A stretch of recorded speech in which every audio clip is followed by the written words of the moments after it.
حي على الفلاح.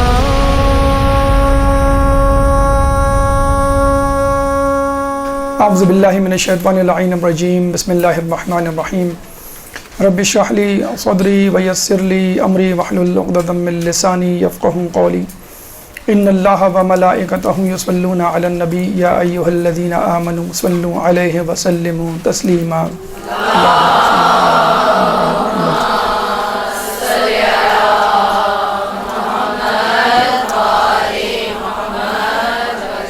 زیارت عراق کا سفر جاری ہے. مجموعی طور پر چھٹا اور نجف کے حوالے سے، یعنی نجف کی زیارات کے حوالے سے یہ چوتھا درس، چوتھی نشست ہے. جیسے کہ ہم نے آپ کو بتلایا تھا کہ نجف شہر اور خود حرم امیر المومنین ایک بہت بڑی کائنات ہے. جس طرح آپ خود مولا کائنات ہیں، ان کا حرم بھی جو ہے وہ پوری ایک کائنات ہے. فقط مرقد مطہر نہیں، اس کے پیچھے جو تاریخی واقعات ہیں اور ان کے دنیا سے پردہ کرنے کے باوجود جو واقعات، کرامات وہاں پہ معجزات ظاہر ہوئے ہیں، وہ تاریخ کی کتابوں میں مذکور و منقول ہیں. اور پھر ہم نے یہ بھی کہا کہ فقط حرم مطہر میں مرقد مطہر دیکھنا، اس کی زیارت کرنا، دعائیں اور اس سے استفادہ کرنا ہی کافی نہیں، بلکہ آپ آس پاس بھی نگاہ دوڑائیں تو انشاءاللہ آپ کو بہت ساری ایسی چیزیں ملیں گی. آپ کو ہر گوشہ، ہر کونا جو ہے وہ ایک عبرت سے بھرپور منزل ملے گا، بشرط یہ کہ آپ کے پاس چشم عبرت ہو. تو ہم نے کہا کہ مرقد پہلے اب جو آپ پہلا وزٹ کرتے ہیں، پہلا گو یا پہلا جسے کہتے ہیں دورہ جو آپ کرتے ہیں، آپ کی ذہن میں فقط مولا کی ذات اور ان کی زیارت ہوتی ہے اور اپنی حاجات ان کی برابری کے لیے آپ وہاں پہ جاتے ہیں. جب آپ فارغ ہوتے ہیں زیارت سے تو ہم نے آپ کو کہا تھا کہ یہاں پہ آپ اپنا سفر روک دیں، چاہیں تو ریسٹ کر لیں، چاہے تو ہوٹل چلے جائیں. سیکنڈ گو میں، سیکنڈ نشست میں آپ واپس آئیں تر و تازہ ہو کے، اور دوبارہ آپ دیکھیں کہ 4-5 دن جو سنگل عراق زیارت ہوتی ہے، اس میں 4-5 دن آپ کو زیارت کے نجف میں ضرور دیے جاتے ہیں. دوسرے دن آ جائیں یا شام میں آ جائیں، ایک ریسٹ لے کر آ جائیں. ہمیں آپ نے یہ کہا کہ مرقد مطہر اور ان کے ساتھ پائنتی پہ جو 2 انبیاء ہیں، ان کی زیارت کے بعد آپ دیکھیں اس کے آس پاس کیا ہے. رواق ہے، اور اس سے نکلتے ہوئے آپ مرقد مطہر سے دائیں اور بائیں علامہ ہلی مقدس اور دبیلی ہیں. اس کے بعد ہم نے کہا کہ آپ باب کبیر سے داخل ہوں اور اینٹی کلاک وائز اپنا سفر جاری رکھیں تو آپ کو بہت ساری چیزیں جو ہیں وہ مل جائیں گی. مثلا آپ جو ہے وہ مسجد خضرہ کی طرف جاتے ہیں، آپ شیخ طوسی کی طرف جاتے ہیں، آپ جو ہے وہ مسجد راز کی طرف جاتے ہیں، وغیرہ وغیرہ. مینار ہے، رواق ہے، اس کے جو ہے کوریڈورز ہیں، صحن ہے. ہر چیز جو ہے وہ آپ کے لیے ایک عبرت اور سبق کا ذریعہ ہے، بشرط یہ کہ آپ اس کے لیے تیار ہوں، ذہنی طور پہ، روحانی طور پہ اب ہم موجود ہوں. موجودگی نہ صرف جسمانی بلکہ ذہنی اور روحانی طور پہ ضروری ہے. آپ نے سیکنڈ گو میں، سیکنڈ نشست میں، سیکنڈ وزٹ میں اطراف مرقد مطہر کو دیکھ لیا. جو ہم نے 15 چیزیں گنوائی تھیں اس میں پھر ہم نے ایڈ کیے تھے کہ مینار ہے، مثلا گنبد ہے، پھر جو گنبد میں کھڑکیاں ہیں. اس کے بعد پھر آپ تھک جاتے ہیں اور تھک ہار کے آپ جو ہے اس کے صحن میں بیٹھ جاتے ہیں. پھر ہم نے یہ بھی کہا تھا کہ جب آپ صحن میں بیٹھتے ہیں تو پتہ چلتا ہے کہ صحن کے نیچے، کارپیٹ کے نیچے، یا جو استر ہے، یہ جو سنگ مرمر ہے، اس کے نیچے پھر قبریں ہی قبریں ہیں. اچھا، یہ قبریں غیر معروف لوگوں کی ہیں، علماء میں سے ہوں، طلباء میں سے ہوں، ماننے والے، چاہنے والے ہوں، یا پھر بادشاہ ہوں، سب کے سب جو ہے محمود ایاز ایک ہی جگہ پہ ہے، جو ہے وہ آرام کر رہے ہیں کہ صرف اس چاہت، اس خواہش، اس تمنا کے ساتھ کہ مرنے کے بعد ہمیں مولا کا پڑوس نصیب ہو جائے. اور دعا کرتے ہیں ہمیں مرنے کے بعد کیا ہمیں جنت میں بھی مولا کا پڑوس نصیب ہو. اس کے بعد آپ صحن میں بیٹھتے ہیں تھک ہار کے اور دیکھتے ہیں آس پاس کیا چیزیں ہیں، تو آپ کو چھوٹے چھوٹے حجرے نظر آتے ہیں. دیکھیں اس میں بھی نظر آ رہے ہوں گے. مرقد مطہر جو رواق ہے، ایوان الذہب ہے، اس کے آس پاس چھوٹے چھوٹے حجرے ہیں. اگر ہم اس کو بالکل قریب سے فوکس کریں تو آپ کو اس طرح کی عبارتیں جو ہیں وہ چیزیں نظر آئیں گی. اچھا، پہلی نگاہ میں ہمیں نظر آتا ہے کہ یہ بس ایک خوبصورتی کے لیے انہوں نے حجرے بنا دیے ہیں. چکور بناتے تو عجیب سا لگتا ہے، محراب نما مسجد کے انداز کے اپنے حجرے بنا دیے تو چلو ٹھیک ہے، لوگ جو ہے وہ اس کو بھی دیکھ کے لطف اندوز ہو. مطلب آس پاس کوئی ایسی جگہ نہ ہو جو خوبصورتی سے خالی ہو. ٹھیک ہے، تو وہ مصروف رہے، ان کی نگاہیں مصروف رہیں. اچھا، زیادہ سے زیادہ لوگ یہ سمجھتے ہیں کہ یہ ایک پلیٹ فارم ہے، ایک چبوترا ہے، ایک ٹھیا ہے، بیٹھنے کا، آرام کرنے کا. آپ نے دیکھا ہوگا اکثر لوگ اسی طرح اپنی فیملی کے ساتھ بیٹھے ہوتے ہیں، کھا پی رہے ہوتے ہیں یا گپ شپ کر رہے ہوتے ہیں.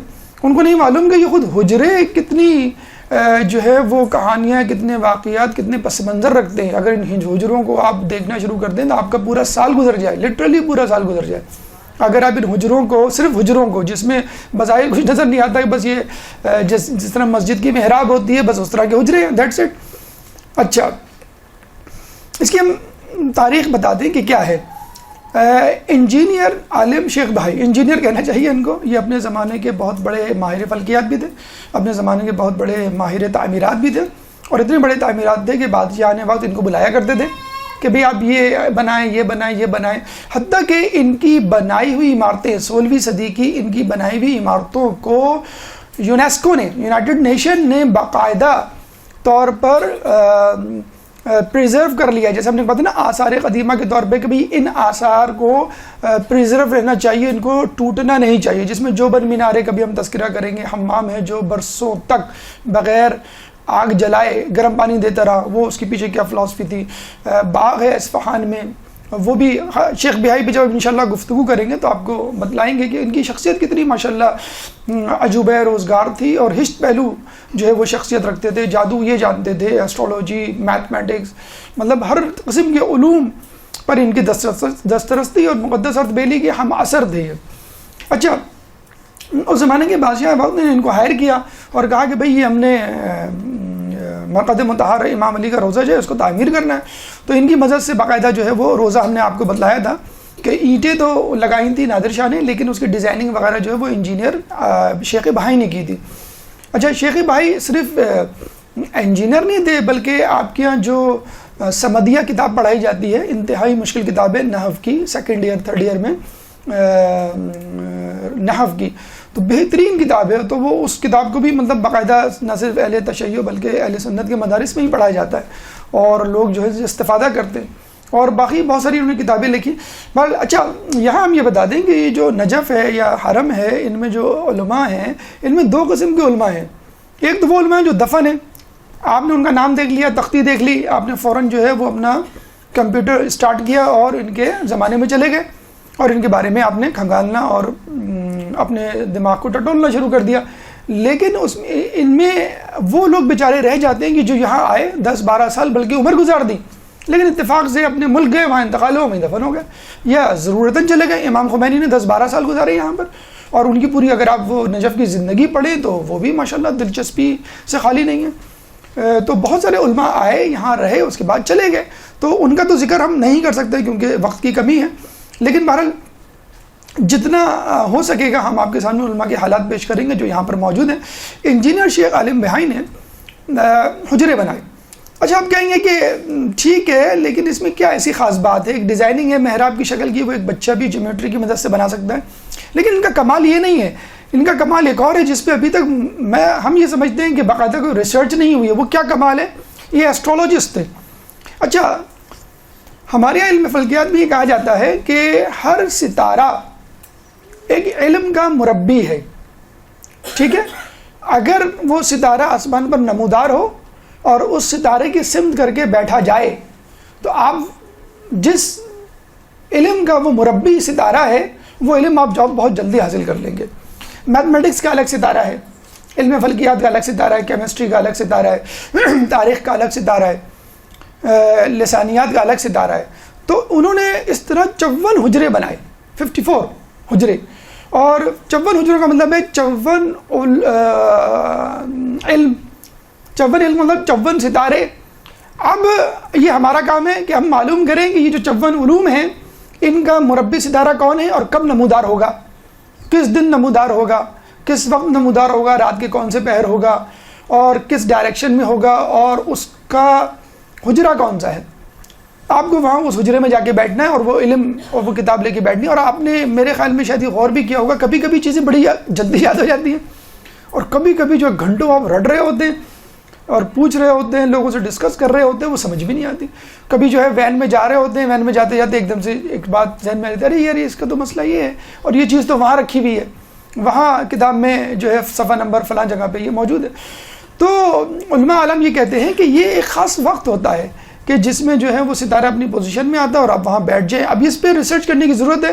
اب جب ہم گئے تھے یا جتنی مرتبہ ہم گئے یا لوگوں سے جو ہم نے استفادہ کیا, ابھی تک اس پہ بہت زیادہ ڈسکشن ہوا نہیں ہے. شیخی بھائی آئے بیچارے, اپنی زندگی اپنا وقت لگا کے چلے گئے. اب یہ ہمارا کام ہے کہ اس میں ہم معلوم کریں کون سا حجرہ کس طرف ہے, لیکن غالباً کتابوں میں یہ علم موجود ہوگا.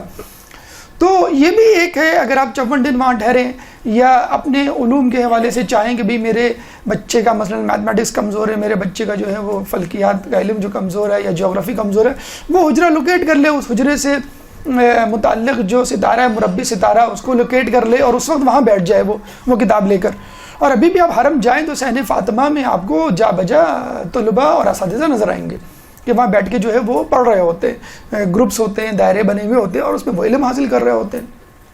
تو یہ بیسک مقصد تھا. ان کا مقصد یہ نہیں تھا کہ جو ابھی آپ کو ہم بتانے جا رہے ہیں کہ یہاں پہ علماء کو دفنایا جائے گا. ہم جب جاتے ہیں زیادہ سے زیادہ پہلی نظر میں ہم نے کہا کہ یہ خوش نما جگہ ہیں, اس کو دیکھ کے بس ایک راحت ملتی ہے. پھر اب پتہ چلا کہ نہیں, یہاں پہ قبور علماء ہے. اب پتہ چلا کہ یہاں پر علم حاصل کرنے کی بیٹھکیں ہیں. تو علم در حجرہ ایک زمانے میں ہوا کرتا تھا. رات میں آپ بیٹھے, ستارے کو آپ نے دیکھا اور ستارے کی مدد سے وہ علم آپ نے حاصل کرنا شروع کر دیا. اب کیا ہے علماء در حجرہ. حجرے میں گئے, آپ نے دیکھا یہاں پہ کس کی قبر ہے, آپ ان کی قبر کے سامنے کھڑے ہوئے اور آپ کو کیا کرنا ہے یہ بھی ہم آپ کو بتاتے ہیں. اس عالم صاحب نے استفادہ کیا. تو استفادہ دوہرا ہے. یہ الگ بات ہے کہ آپ کتنا استفادہ حاصل کر سکتے ہیں اور کتنا وقت دے سکتے ہیں, کتنی دلچسپی سے وہاں پہ اپنا وقت گزار سکتے ہیں. تو ایک زمانے میں نجف کے علماء, اس کی ہلچل, اس کی حرکت, اس کی خوبصورتی ہوا کرتے تھے. لیکن آج بھی علماء تو ابھی بھی موجود ہیں, جو مجتہدین علماء اپنی مراجین اپنی ذمہ داری نبھا رہے ہیں. لیکن وہاں جو قبور ہے علماء کی, وہ خود ایک عبرت کا ایک جسے کہتے ہیں کہ ہمارے لیے مینارہ نور ہے ہماری زندگی کے لیے. اکثر لوگ پوچھتے ہیں بھی حرملہ امیر المومنین کے پاس گئے ہم نے وہاں پہ زیارت پڑھی اور قافلے والوں نے ہمیں ایک کتاب بھی دی, اس کتاب میں دعائیں اور اذکار اور اعمال لکھے ہوئے, ہم نے پڑھ لیے. اب ہم ان علماء کے پاس یا ان حجروں کے پاس کھڑے ہو کے کیا کریں؟ دیکھیں یہ ایک غول, ایک جھمکھٹا نظر آ رہا ہے. آپ بھی قافلے والے بھی اس طرح جا کے کھڑے ہو جاتے ہیں. کسی کی نام کی تختی واضح طور پہ باہر لگی بھی ہوتی ہے تو وہ پہچان لیتے ہیں کہ یہ عالم جو ہے یہاں پہ دفن ہے. اور اگر عالم کے بارے میں بیک گراؤنڈ نہیں معلوم ہو تو آپ تھوڑا سا متردد ہوتے ہیں یا بس کہتے ہیں سرسری دیکھ کے آگے بڑھ جاتے ہیں. لیکن دیکھیں آپ کو کرنا کیا ہے. علماء کے حجروں یا علماء کے قبور کے سامنے, مولا کی قبر کے سامنے تو پوری طویل ایک اذکار کی فہرست ہے کہ یہ کرنا ہے. زیارات بھی ہیں, زیارت سے ہٹ کے بھی اعمال ہیں, حاجات کی براری کے لیے بھی اعمال ہیں, مخصوص وظائف ہیں. ان میں آپ کو کرنا کیا ہے؟ 3 چیزیں کرنی ہیں. مثلا فاتحہ اکثر ہم پڑھتے ہیں, یہاں پہ بھی پڑھتے ہیں اپنے یہاں مجالس میں, اور وہاں پہ بھی آپ مرحومین کے لیے سے ہم کہتے ہیں نا رشتہ داروں مرحومین شہداء کے لیے فاتحہ, اب ان کے لیے فاتحہ پڑھیں, ثواب ان کو پہنچے. سورہ قدر کہتے ہیں 7 مرتبہ انا انزلنا, ہر قبر پہ انگلی رکھ کے ہاتھ رکھ کے پڑھنا بہت افضل ہے, وہ پڑھیں. سورہ یاسین پڑھیں.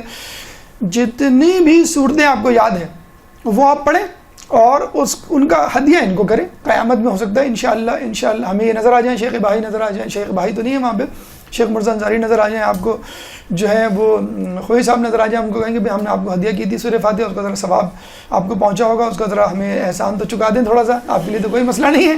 جنت میں آپ جا رہے ہیں, ذرا چلتے چلتے ہمیں بھی لے جائیں, ہمیں بھی دکھائیں کہاں جا رہے ہیں آپ, اور جانے کے بعد آپ کہہ دیں بھائی جو جنت میں آتا ہے واپس تھوڑے جاتا ہے. تو آپ یہ سورہ ہدیہ کریں سب سے پہلے. لوگ کہتے ہیں بھائی کون سا عمل, ارے بھائی جتنا قرآن آپ کو یاد ہے, سورہ فاتحہ یاد ہے ٹھیک ہے, سورہ توحید یاد ہے ٹھیک ہے, سورہ کوثر یاد ہے, سورہ انا انزلنا اور چاروں کو جتنی بھی سورہ جتنا قرآن یاد ہے آپ پڑھیں, ان کو ہدیہ کر دیں. سورہ فاتحہ میں ہم کیا کرتے ہیں, یہی کہ سورہ فاتحہ کر کے ہم نے ہدیہ کر دی. پھر زیارت, مجھے ایک مخصوص زیارت ہے, یہ ہم نے آپ کے لیے ڈھونڈی ہے, رہنمائے مصور در نجف سید محمد علوی کی لکھی ہوئی کتابیں ہم نے شاید آپ کو بتلایا بھی تھا, فارسی میں ہے, لیکن کیٹالاگ اور بکلیٹ کی فارم میں آپ جائیں تو وہاں سے ضرور لے کر آئیں. اور البم ہے پوری ہے نجف کی نا, تو اگر فارسی نہیں بھی آتی تو ٹوٹے پوٹے طریقے سے آپ کو کچھ نہ کچھ سمجھ میں آ جائے گا.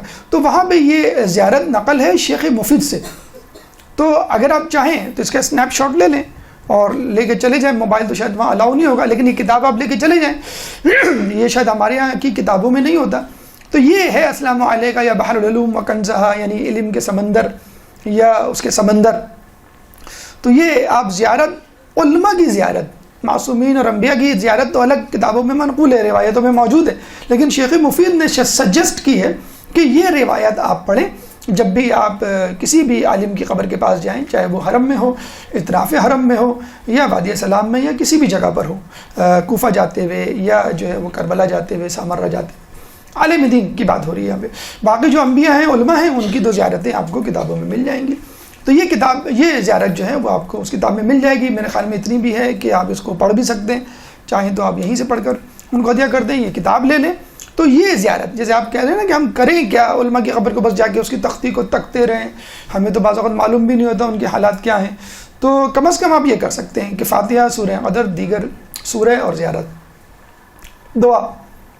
تو لوگ یہ سمجھتے ہیں بس مولا کے حرم میں چلے گئے، ان سے دعا مانگ لی، ان سے توسل کر لیا، دیٹس اٹ. اچھا، بعض لوگ بڑا اچھا سسٹمیٹک انداز اپناتے ہیں. وہ کہتے ہیں کہ ہم مولا کے حرم گئے، مولا نے سنی نہیں ہماری. اب کیوں نہیں سنی، وہ ایک الگ پس منظر رکھتی ہے، بات وجہ رکھتی ہے. اچھا، اللہ جب نہیں سنتا آپ کیا کرتے ہیں؟ مولا کے پاس جاتے ہیں کہ مولا یہ کام کروا دیجئے. توسل، شفاعت اسی کو تو کہتے ہیں، وسیلہ اسی کو تو کہتے ہیں. اللہ ہم جیسے گناہ گار کی بات نہیں مان رہا، بھائی آپ کی بات مان لے گا، آپ معصوم ہیں، آپ امام ہیں، آپ کی بات ضرور مان لے گا، اس لیے ہم آپ کی بات توسل ہم کرتے ہیں، اسی لیے تو کرتے ہیں توسل کہ اللہ ہماری بات نہیں مانے گا، آپ کی بات ضرور مان لے گا. ٹھیک ہے، پھر آپ مولا کے حرم میں گئے اور وہاں پہ جو ہے وہ بات نہیں مانی گئی، تو آپ کہاں جائیں گے؟ اس کے پاس جو مولا کو عزیز ہوگا. تو وہاں اطراف میں جو بھی علماء ہیں وہ سب مولا کو عزیز تھے. مولا جب جو ہے وہ چٹھی کا جواب دیا کرتے تھے، مولا جب جو ہے وہ انگلیاں نکال کے رقعہ دے سکتے ہیں تمہاری زیارت قبول ہو گئی. مولا جو ہے اتنے واقعات، حیرت انگیز واقعات. ایک کتاب ہے وہ آپ پڑھیے گا لے کر، اردو میں دستیاب ہے. اس میں علماء، مجتہدین، مراجعین کے واقعات ہیں، انہی ائمہ کی زیارتوں سے متعلق معجزات اور کرامات پورے اس میں کتابوں میں لکھے ہوئے. تو آپ کو بھی ایک حوصلہ ملے گا کہ ہم مانگیں تو کس طرح ملتا ہے اور کس طرح مانگیں تو ملتا ہے. تو آپ مولا کے پاس گئے، آپ کی جو ہے بات نہیں مانی گئی، ٹھیک ہے، آپ آ جائیں اور آپ ان علماء سے کہیں کہ آپ ذرا مولا کو منوا لیں، مولا کو منا لیں. آپ منا سکتے ہیں، میں نہیں منا سکتا. تو آپ مولا سے کہتے ہیں کہ میری یہ بات مان لیں. ذرا مولا سے کہتے ہیں کہ مولا اللہ سے کہتے ہیں کہ یہ میری بات مان لیں، میرے لیے رزق میں جو ہے وہ اضافے کا کچھ ذریعہ پیدا کر دے، جو مجھے ذہین بنا دے، یا میری دیگر حاجات جو ہے وہ پوری کر دے. لیکن ایک تیسری چیز جو ہم سمجھتے ہیں کہ ایک انٹلیکچوئل وے ہے، ایک بڑا ہی اہم طریقہ ہے. دیکھیں، ہم نے بتلایا ہے کہ ان زیارات سے فائدہ اٹھانا اچھی بات ہے. آپ کے رزق میں اضافہ ہو گیا، اولاد مل گئی آپ کو، دیگر حاجات آپ کو مل گئی، ثواب اٹھانا بہت اچھی بات ہے، آپ کی آخرت بن گئی ہے وہ. لیکن یہ کہ ایک تزکیہ نفس اگر ہو جائے تو کیا ہی کہنے، گناہوں سے چھٹکارا مل جائے تو کیا ہی کہنے، نیکیوں کی آمادگی اور ایک تمنا پیدا ہو جائے کیا ہی کہنے. اگر انسان وہاں سے دھل کر پاک و صاف ہو کے آ جاتا ہے تو انسان کی خواہش ہوتی ہے، اور انسان کو محسوس بھی ہوتا ہے کچھ دنوں تک کم از کم کہ مجھے لگ رہا ہے میں ہلکا پھلکا ہو گیا ہوں. وہ جو ہلکا پھلکا پن جو ہوتا ہے وہ اس بات کی علامت ہے کہ آپ گندگی، غلاظت اور اپنے گناہ جو ہے وہ جھاڑ کے اور ختم کر کے آ گئے. تو اگر آپ وہاں رہ کر یہ کسب کر لیں کہ میں اب اپنی زندگی کو بدلوں گا، یہی ٹارگیٹ ہے. آپ نے بتایا تھا آپ کو، جب آپ جاتے ہیں مولا کے حرم یا کسی بھی امام کی قبر کی زیارت کر کے جب واپس پلٹتے ہیں تو بس یہی ٹارگیٹ ہوتا ہے، مولا مجھے بدل دے، جب میں آؤں تو بالکل بدلا ہوا ہوں. تو آپ عبرت حاصل کریں. عبرت حاصل کرنے کے لیے آپ کو تھوڑی سی محنت کرنی پڑے گی. عبرت حاصل کرنے کے لیے آپ کو وہاں پر موجود علماء کی تفصیل، سیرت جو ہے وہ حاصل کرنی پڑے گی، اور ان کا روٹین معلوم کرنا پڑے گا، اور ان کی عادات و اطوار سے آشنائی حاصل کرنے کی پڑے گی. یہ تھوڑا سا دقت طلب کام ہے. دیکھیں، جب آپ ان علماء کی، اچھا یہ بھی بتا دوں کہ یہاں پر ہم تمام علماء نہیں ڈسکس کر سکتے، وہ اس لیے کہ جب ہم نے لسٹ دیکھی تو 500 سے زیادہ علماء دفن ہیں. تو اگر ہم ایک عالم روزانہ ڈسکس کریں اور روزانہ آپ کو بلائیں تو 365 دن سے بھی زیادہ، یعنی ایک سال سے زیادہ لگ جائے. اگر فرض کر لیں مسلسل ہر اتوار جو ہے آپ کو اس کا درس دیا جائے، جیسے میں نے تمام مصروفیات چھوڑ کے بس یہی مصروفیات اپنا لی، تو سال بھر اگر ہم اتوار کا درس رکھیں تو 40 علماء ہو پائیں. وہ بھی ظاہر سی بات ہے کہ وقت کو مد نظر دیکھتے ہوئے اور آپ کی مصروفیات اور دیگر عنوانات کو مد نظر دیکھتے ہوئے مناسب نہیں. تو 40 بھی ہم نے اس کو شارٹ لسٹ کیا، تو بڑی مشکل سے پھر ہم اس کو 12 پہ لے کر آئے. تو اب دیکھیں وہ 12 بھی مکمل ہو جائے تو بڑی بات ہے. تو کم از کم 12 علماء جو وہاں موجود ہیں، مشہور و معروف ہیں، اور عموماً لوگ ان کے ناموں سے آشنا ہیں، تھوڑا بہت آپ نے سنا ہوا بھی ہے، تو ان سے تھوڑی سی آشنائی حاصل کر لیں، ان کا روٹین دیکھ لیں، ان کی خدمات دیکھ لیں، ان کا علم دیکھ لیں، ان کا تقویٰ دیکھ لیں، تاکہ کاپی کریں. بھائی مولا کے سامنے تو ہم یہ صاف کہہ کے اٹھ جاتے ہیں نا کہ بھائی مولا جیسے تو نہیں بن سکتے ہم، ٹھیک ہے نا، امام ہے، معصوم ہے، مولا کائنات ہیں، لیکن یہ جو لوگ ہیں یہ ہمارے جیسے لوگ تھے، بالکل ہمارے جیسے تھے، بالکل. اس میں بلکہ دیکھا جائے تو ہم سے کچھ نیچے ہی تھے. کیوں وہ نیچے تھے؟ ہمارے پاس فیسلٹیز موجود ہیں. آپ ان کی رودات اور حیات کے گوشے پڑھیں تو آپ تو حیران رہ جائیں کہ اگر اس طرح کی زندگی ہم گزاریں تو ہم تو کچھ بھی نہ کریں، فقط اس ٹینشن میں کہ کھائیں گے کیسے، سوئیں گے کیسے، گھر کیسے بنائیں گے. یہ جو ہم جنگلوں میں پہلے زمانے میں تو لوگ جنگلوں میں رہا کرتے تھے، جنگلی جانوروں سے، رہزنوں سے. جب زیارت پہ جایا کرتے تو رہزنوں سے ڈر ہوا کرتا تھا، اس سے ہم کیسے ساری زندگی آپ کی اسی میں گزر جائے. بہرحال عبرت حاصل کریں. اور انشاءاللہ ابھی ہم آپ کو جب علماء کے حجروں کی طرف لے کے جائیں گے تو ہر عالم کے بارے میں تھوڑا ہم آپ کو بتائیں گے انشاءاللہ. جب بھی آپ جائیں دعا اذکار پڑھیں، ٹھیک ہے، اور اس کے بعد دوسری بات اس پہ ان کے لیے دعا، ایک تو اذکار پڑھیں، ہم نے کہا سورہ فاتحہ، دیگر زیارت، دعا کریں. دعا کیا کریں؟ ان کی مغفرت کی دعا کریں، ان کے بلندی درجات کی دعا کریں، اپنی مغفرت کی دعا کریں، اور دعا کریں کہ اللہ مجھے ان کے نقش قدم پہ چلا. ٹھیک ہے، دو چیزیں ہو گئی. تیسری چیز یہ عبرت ہے کہ آپ کو ان کا لائف اسٹائل، ان کی خدمات، ان کا علم، ان کا تقویٰ اپنے ذہن میں رکھنا ہے، جو آپ ابھی انشاءاللہ سنیں گے یا کتابوں میں پڑھیں گے. اگر آپ چاہیں تو مزید تفصیل کے لیے جیسے میں نے ایک کتاب بتائی حیرت انگیز واقعات، دوسری کتاب ہے درخشاں ستارے، یہ آپ لے لیں. تیسری کتاب ہے قصص العلماء جو مرزا احمد طنطاوی کی ہے اور جس کا ترجمہ آپ ہی کے مزت القائم کی سابقہ استانی ملکہ کاظمی نے کی ہے.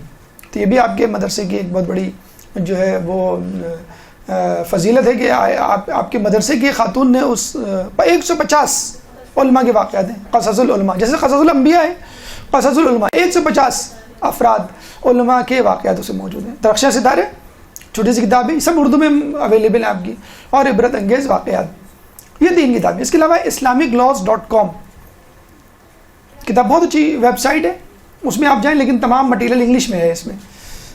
islamiclaws.com. اس کے بعد wikipedia.com، wikishia.com، wikiehlulbayt.com، 3 ہیں وکی کے نام سے. اس میں آپ لکھیں فوراً آپ کو اس عالم دین کی تمام تفصیل مل جائے گی. wikipedia.com، wikishia.com، wikiehlulbayt.com، یہ ویب سائٹس آپ کو مل جائیں گی جس میں جو ہے آپ کو علماء کے حالات مزید. علامہ مولانا صادق حسن صاحب کی ویب سائٹ، ان کی اپنی آفیشیل ویب سائٹ تو نہیں ہے لیکن کسی نے کمپائل کیے، 19 دروس ہیں تقریباً علماء کے حالات اور احوال کے، وہ بھی انشاءاللہ اگر آپ سنیں تو آپ بہت زیادہ استفادہ کریں گے.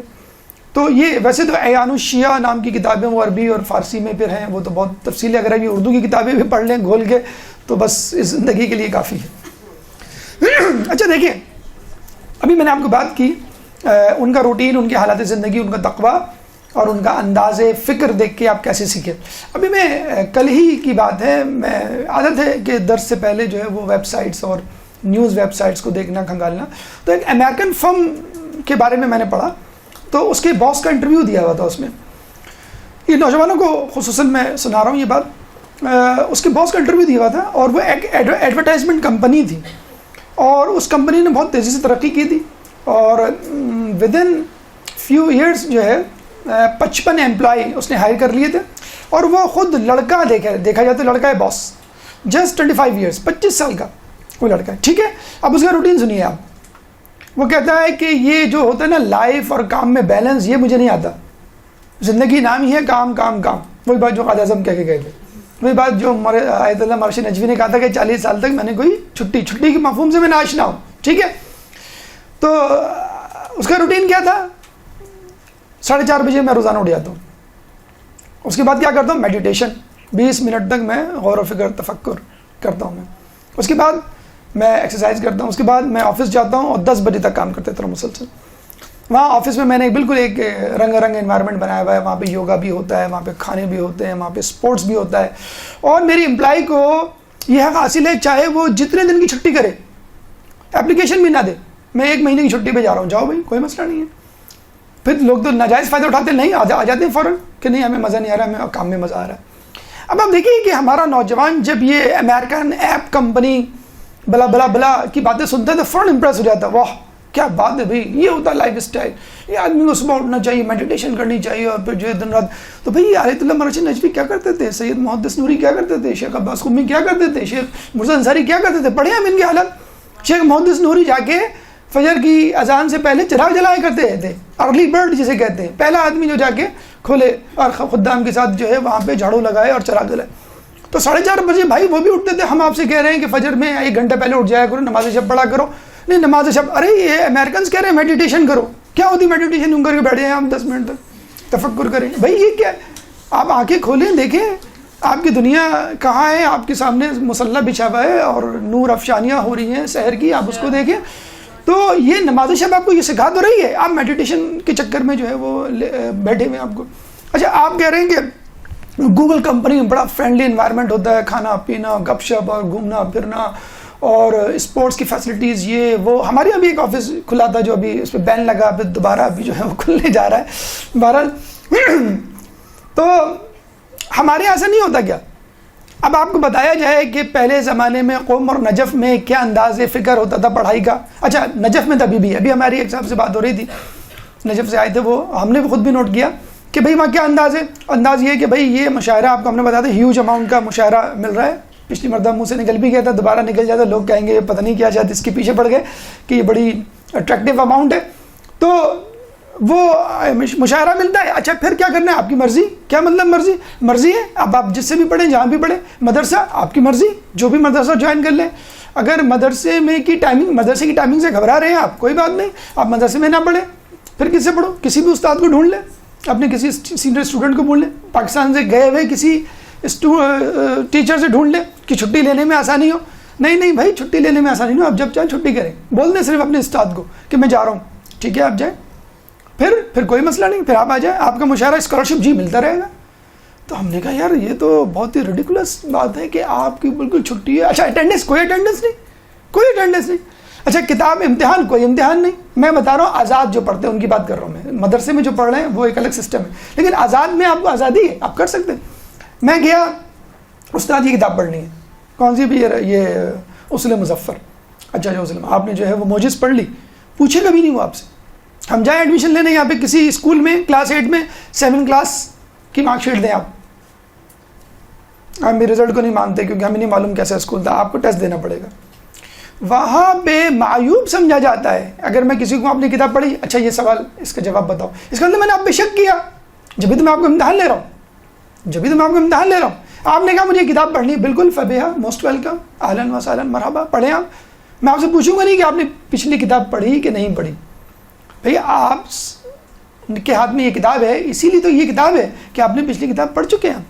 میں سکون سے استاد پڑھائے گا, آپ کو 1 سال لگے, 2 سال لگے, 3 سال لگے, کوئی مسئلہ نہیں. آپ کو آدھا گھنٹہ پڑھنا ہے, 1 گھنٹہ پڑھنا ہے, 2 گھنٹے پڑھنا ہے, جب آپ چاہیں. استاد کے پاس ٹائم ہوگا, استاد بیٹھا ہوا, 1 پیسہ استاد نہیں لیتا, آپ کو پتہ ہے, 1 پیسہ کوئی استاد پیسے نہیں لیتا.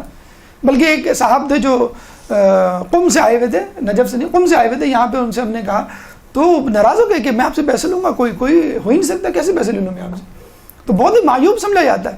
جو مشاعرہ مل رہا ہے ان کو دیٹس انف, بہت کافی ہے.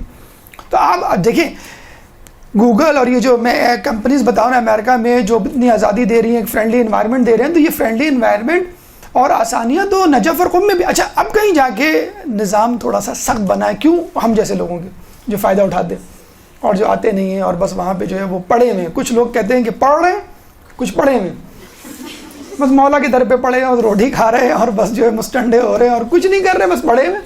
پہلے زمانے میں بھی ہوتے تھے لوگ, ابھی بھی ہوتے ہیں. چلیں ٹھیک ہے, کچھ نہ کچھ وہاں پہ کر ہی رہے ہیں, لیکن جو غلط امپریشن چھوڑ کے جا رہے ہیں بہرحال ان کے لیے کہ پھر ایک سسٹم بنایا جاتا ہے, ایگزام سسٹم, اور پھر اس سے وہ گزرتے ہیں. لیکن ابھی بھی یقین کیجئے لوگ کہتے ہیں کہ مولا کی برکت ہے کہ لوگ چیٹنگ فراڈ نہیں کر پاتے.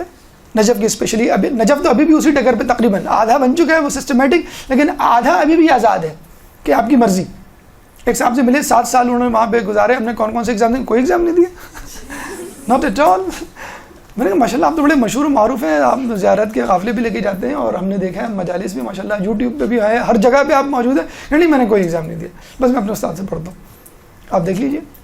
تو مسئلہ کیا ہے؟ خلوص.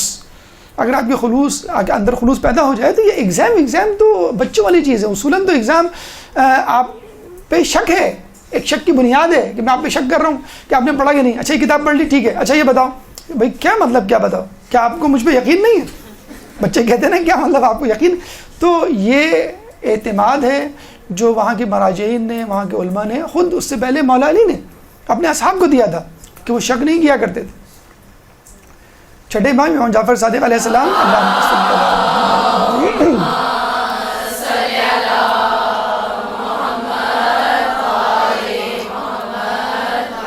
اگر کوئی شخص تمہارے دوست کے بارے میں بدگمانی پیدا کرے اور 50 گواہ لے کر آ جائے تو بھی تم اس کی بات بنا مان لو. رسول فرماتے ہیں کہ اگر کوئی شخص تمہارے سامنے کسی بات کا عذر بنائے, دے, پیش کرے تو تم اس کو قبول کر لو.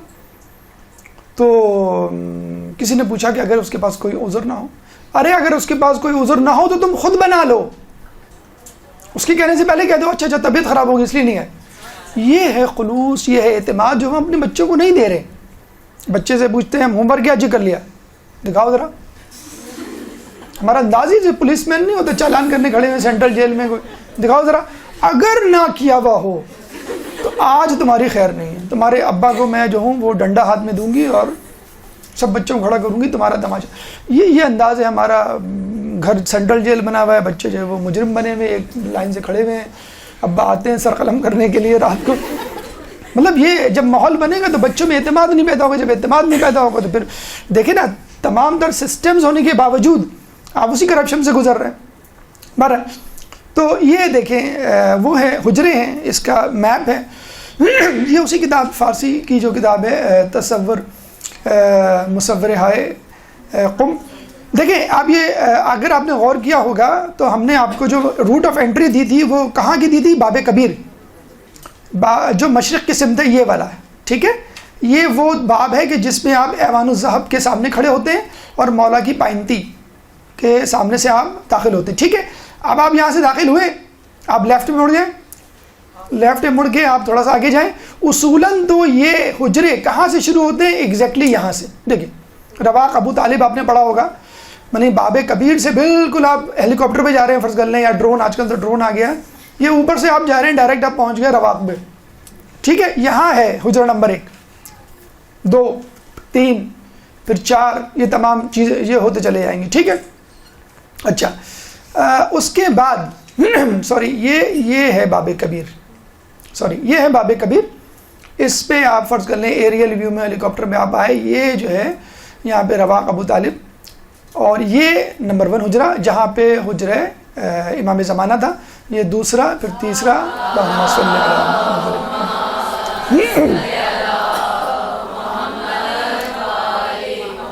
چوتھا, 5واں, 6واں, 7واں, 8واں, 9واں, 10واں, 11واں.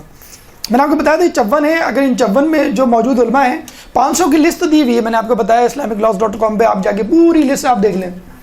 ٹھیک ہے نا, صرف لسٹ دیکھ لیں, فی الحال اپنی آنکھوں کو ٹھنڈا کر لیں. تمام 500 کو بتانا یہاں بڑا مشکل ہے, تو اس میں بھی شارٹ لسٹنگ کر کے 12 ہم بس آپ کے لیے منتخب کر کے لائیں.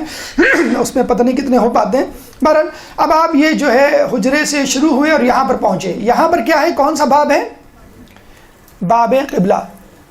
ٹھیک ہے, باب کبیر یہ رہا, ہم نے آپ کو بتلایا تھا مشرق کی سمت الٹے ہاتھ پہ, اور آگے جا کے یہ باب قبلہ ہے. ٹھیک ہے, باب قبلہ سے جب اندر آتے ہیں آپ, یا باب قبلہ پہ فرض کر لیں آپ کھڑے ہو جائیں, اپنا چہرہ مولا کی زری کی طرف کرتے ہوئے, تو الٹے ہاتھ میں یہ ہے 11 نمبر.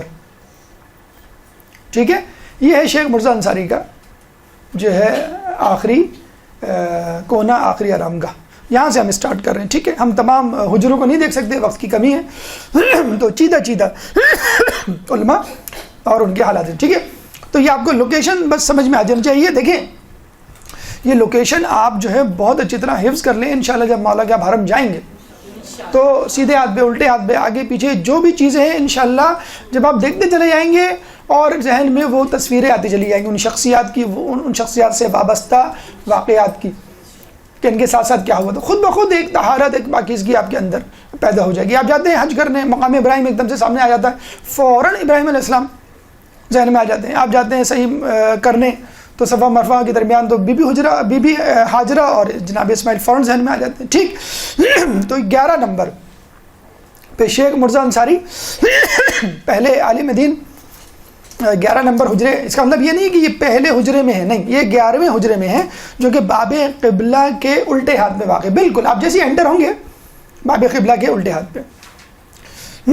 ٹھیک ہے. دیکھیں اگر آپ اس کو پکچر وائز لیں، وہ تو ڈائیگرام تھی. یہ ہے انٹری آف باب کبیر، سامنے آپ کا ایوان الذہب، یہ ہے پائنتی کا داخل ہونے کا رستہ. ٹھیک ہے. یہاں نہ جائیں آپ، یہاں آ جائیں الٹے ہاتھ پہ اور پھر آگے چلے جائیں. یہ نظر آ رہا ہے آپ کو باب، یہ باب قبلہ ہے. اس باب قبلہ کی طرف پشت کر کے کھڑے ہو جائیں آپ. الٹے ہاتھ پہ شیخ مرزا انصاری، یہ شیخ مرزا انصاری. اور سیدھے ہاتھ پہ یہاں پہ جب آئیں گے تو یہاں پر آپ کو دوسرے علماء ابھی ہم آپ کو بتاتے ہیں. یہ باب قبلہ کے الٹے ہاتھ پہ 11 نمبر پہ شیخ مرزا انصاری. تھوڑے تھوڑے حالات واقعات ان لوگوں کے، تاکہ آپ کے ایمانی حرارت میں اضافہ ہو، عبرت ملے، اور ان کو ہم اپنا رول ماڈل بنا کے، ان کو اپنی مثال بنا کے ان کے نقش قدم پہ چلیں. ان کی ولادت کے بارے میں کہا جاتا ہے کہ باقاعدہ ان کی والدہ کے خواب میں جو ہے وہ ہمارے چھٹے امام جعفر صادق علیہ السلام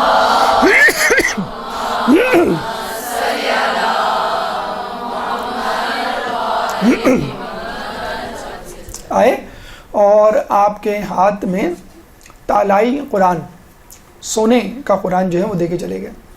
تو آپ کے والدین جو ہے وہ سمجھ گئے کہ ہمارے گھر میں کسی بہت ہی محترم شخصیت کی آمد ہونے والی ہے، ہمارے گھر جو اولاد ہونے والی ہے وہ بہت ہی نام روشن کرے گی. یہ جو ہے وہ علاقہ، وہ شہر ہے دز پھول کے نام سے، ایران میں ہے. اور یہاں اس شہر کی خوبی یہ ہے کہ اس شہر میں عربی اور فارسی دونوں زبانوں کے بولنے والے پائے جاتے ہیں. یعنی جیسے ملتان کے بارے میں غالباً کہا جاتا ہے کہ وہاں پہ جو ہے وہ سرائکی ہے، that is the combination of Punjabi اور پشتو. تو یہاں پہ جو بولی جاتی ہے اس میں عربی کے الفاظ بھی ہیں، فارسی کے الفاظ بھی ہیں. تو یہ ان کو ایڈوانٹیج رہا کہ انہوں نے شروع سے جو ہے فارسی پہ بھی ملکہ حاصل رہا ان کو، اور عربی پہ بھی. کہتے ہیں دز پھول. اچھا، کہتے ہیں کہ جب یہ جانے لگے ایران سفر پہ، علمی سفر پہ، تو ان کے والدہ نے روکا اور بہت روئی دھوئی. لیکن بعد میں یہ فیصلہ ہوا کہ چلے بھائی ہم استخارہ کر لیتے. تو استخارہ جب کیا تو جو آیت اتری تھی وہ تھی وَأَوْحَيْنَا إِلَىٰ أُمِّ مُوسَىٰ، کہ اللہ تعالیٰ نے موسیٰ کی ماں کو وحی کی کہ تم اس بچے کو دودھ پلاؤ، اور جب تم خوف محسوس کرو تو اس بچے کو دریا کے سپرد کر دو. انشاءاللہ یہ بچہ تمہیں واپس اللہ پلٹائے گا، اور یہ بچہ مرسلین یعنی رسولوں میں سے ہوگا.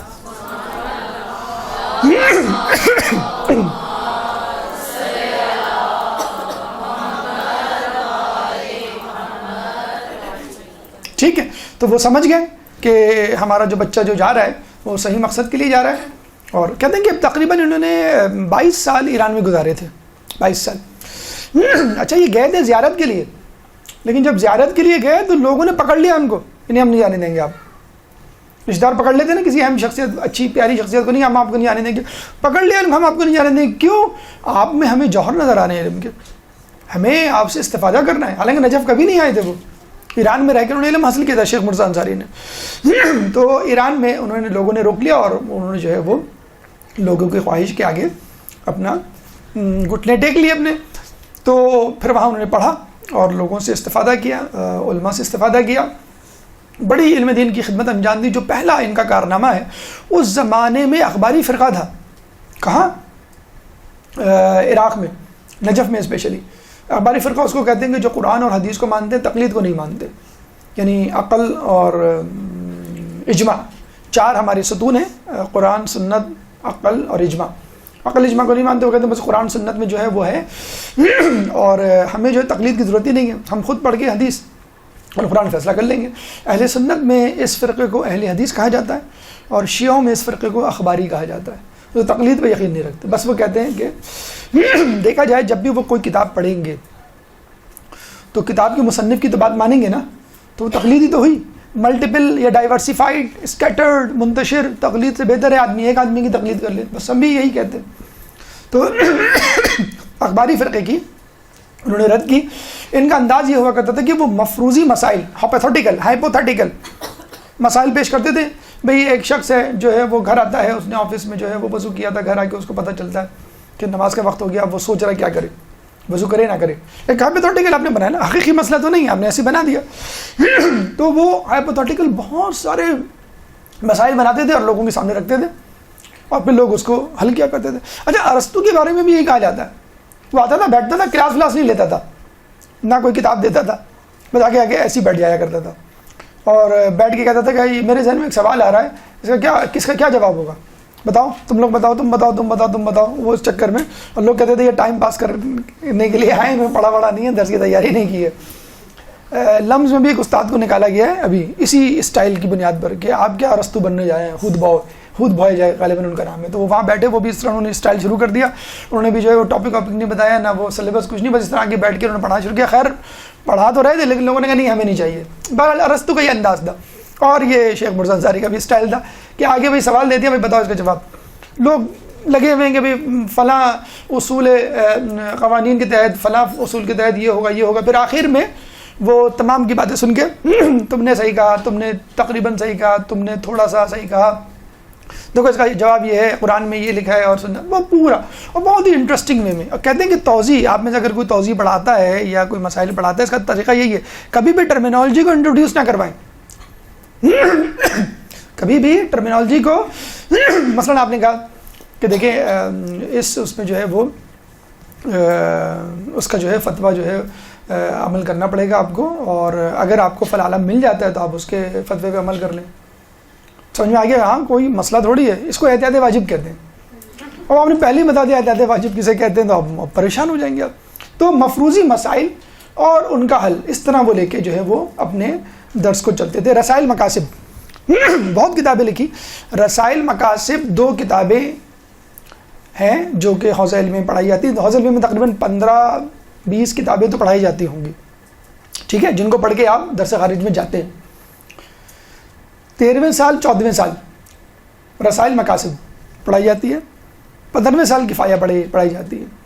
کفایہ پڑھنے کے بعد کافی, کافی کا مطلب ہے درس خارج میں جانے کے لیے کافی. اب آپ ریسرچ کریں, ٹھیک ہے, اب آپ پڑھیں. ابھی تک تو آپ مقدمات پڑھ رہے تھے. تو کسی عالم کی کتاب درس حوزے کے سلیبس میں ہونا بہت بڑی بات سمجھی جاتی ہے. تو ان کی 2 کتابیں حوزے کی زینت بن چکی ہیں, شیخ مرزا انصاری کی, رسائل اور مقاصد.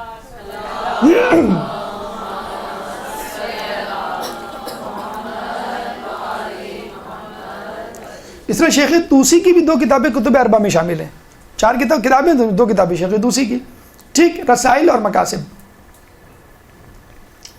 اچھا, یہ بڑا ایک دلچسپ واقعہ ہے, اور یہ واقعہ ہمارے خیال میں خود علماء, اساتذہ اور مدارس میں پڑھنے والے لوگوں کے لیے ہے. ایک دفعہ سید حسین کوہ قمری بہت بڑے عالم دین تھے, علم اصول فقہ کے, ایک مسجد میں درس دیا کرتے تھے نجف کی. ان کو جانا تھا گھر, آدھا گھنٹہ باقی تھا درس میں. تو مسجد سے گزرتے ہوئے جس مسجد میں وہ درس دیتے تھے, انہوں نے کہا آدھا گھنٹہ باقی ہے, میں گھر جا کے کیا کروں گا, نہ آرام کر سکتا ہوں ٹھیک سے, نہ کچھ پڑھ سکتا ہوں, چلو میں مسجد میں ہی بیٹھ جاتا ہوں. سستی ہو گئی, میں سو گیا تو کیا ہوگا. مسجد میں آ کے بیٹھ گئے. اب ان کے اسٹوڈنٹ تو آئے نہیں تھے سید حسین کوہ قمری کے, اپنے اسٹوڈنٹس کا ویٹ کرنے لگے. اچھا, ہماری طرح تو تھے نہیں کہ وہ پیر پھیلا کے سو جائیں, ٹیک لگا کے جو ہے وہ بیٹھ جائیں. انہوں نے دیکھا کہ کونے میں درس ہو رہا ہے, جس طرح ان کا درس ہوتا تھا. آج بھی آپ چلے جائیں مجالس میں, وہاں پہ حرم میں مختلف ایک ہی ہال میں بہت سارے گھیرے بنے ہوئے ہوتے ہیں, دائرے. انہوں نے دیکھا کہ درس ہو رہا ہے. ایک بہت ہی خستہ حال کپڑوں میں ایک شخص جو ہے وہ درس دے رہا ہے کونے میں بیٹھا ہوا, اور چند اس کے اسٹوڈنٹ ہیں وہ اس کے ساتھ بیٹھے ہوئے. انہوں نے کہا چلو دیکھتے ہیں کس طرح پڑھا رہا ہے, اگر کچھ ہوا تو میں گائیڈ کر دوں گا, کہ کیونکہ وہ نیا آدمی تھا, نیا شخص لگ رہا تھا, وہ نیا استاد لگ رہا تھا. تو ایک کوہ قمری صاحب جو ہیں, جو ان کے وہاں پہ جا کے بیٹھ گئے. جب بیٹھے تو وہ دنگ رہ گئے کہ کیا انداز ہے, کیا دلائل ہیں, کیا طریقہ کار ہے بتانے والے کا, استاد کا. بہت دلچسپی سے سنتے رہے. دوسرے دن پھر دوبارہ آدھے گھنٹے پہلے پہنچے اور درس میں جا کے بیٹھ گئے. تیسرے دن پھر جا کے بیٹھ گئے. تیسرے دن اپنے اسٹوڈنٹس کو بلایا, ادھر آؤ, کل سے ہم سب اس درس میں بیٹھیں گے, کیونکہ ان کا علم مجھ سے زیادہ ہے, تو بہتر یہ کہ میں تو استفادہ کروں گا ہی, تو میرے ساتھ تم لوگ بھی کر لو, تم لوگ کیوں ٹائم ضائع کرو, میں اب تم لوگوں کو درس دوں گا, میں ان سے علم حاصل. وہ کون تھے صاحب خستہ حالت میں بیٹھے ہوئے؟ شیخ مرتضیٰ انصاری.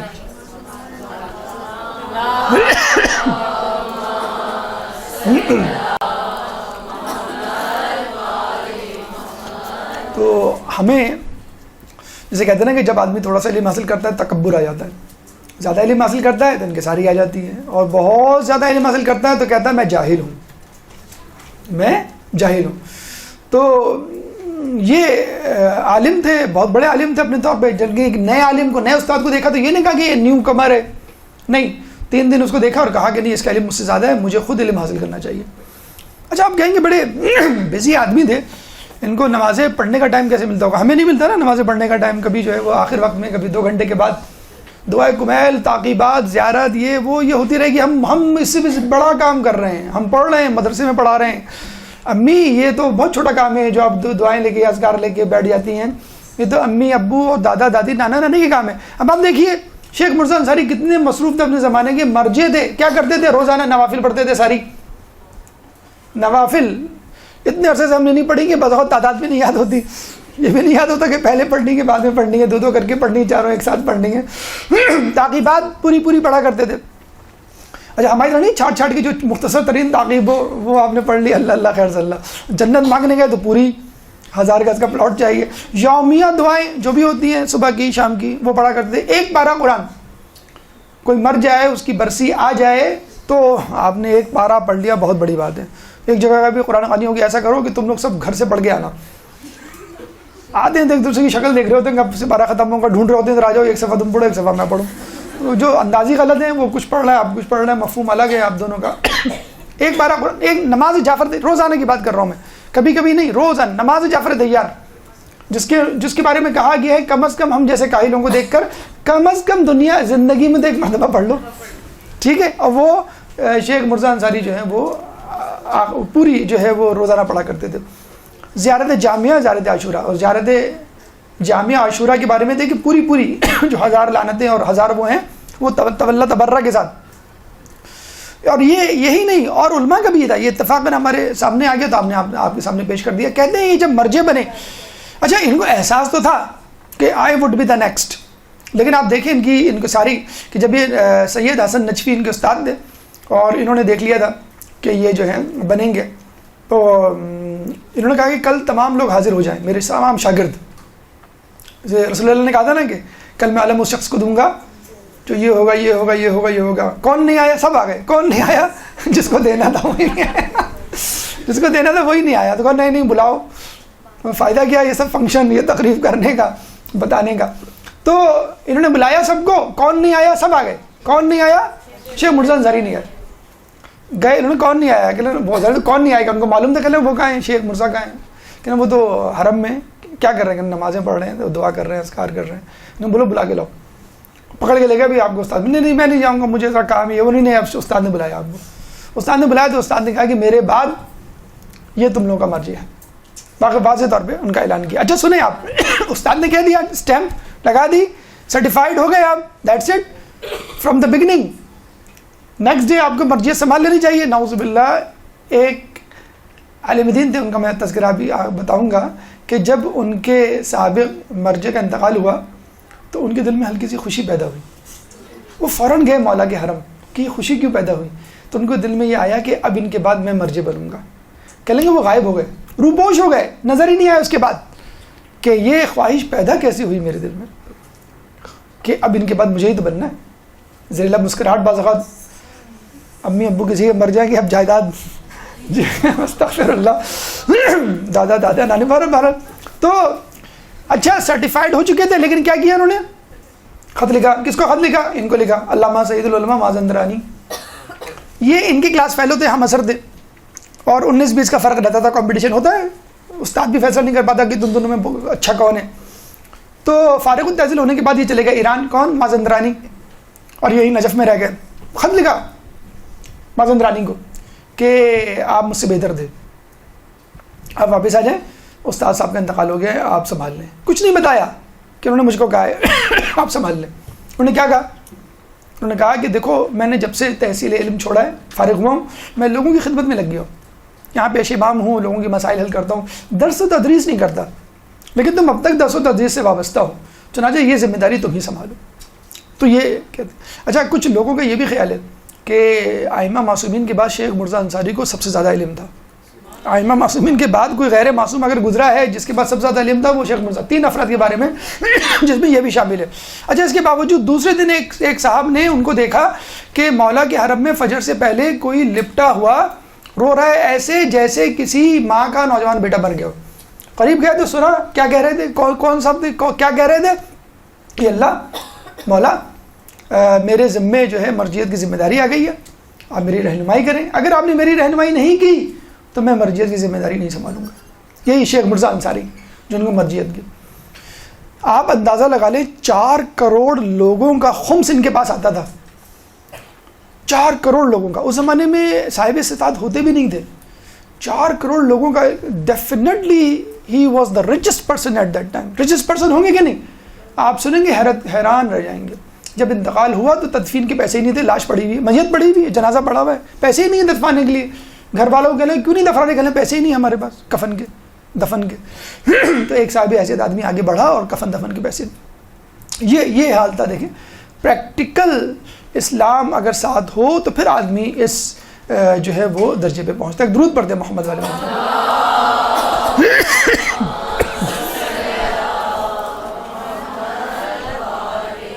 شیخ محمد حسین نوری 1254 ان کا ولادت.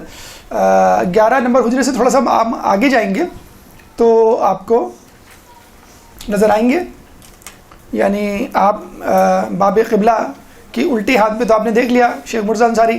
اب آپ سیدھے ہاتھ پہ یہاں پہ یہ جو جگہ ہے یہ ہے غالباً یہ چھپ گیا ہے. یہ 1254 ٹھیک ہے. باب قبلہ کے دائیں جانب کہتے ہیں کہ جب یہ 10 سال کی عمر میں بیمار پڑے تو یہ اور ان کے ماں باپ اور عزیز و اقربا تمام کے تمام مایوس ہو چکے تھے, اب یہ نہیں بچیں گے. تو کہتے ہیں کہ 10 سال کی عمر میں جب میں بیمار پڑا اور غش کھایا اور میں نے خواب میں دیکھا تو رسول اور ائمہ تمام کے تمام آئے میں اللہم صلی علی محمد.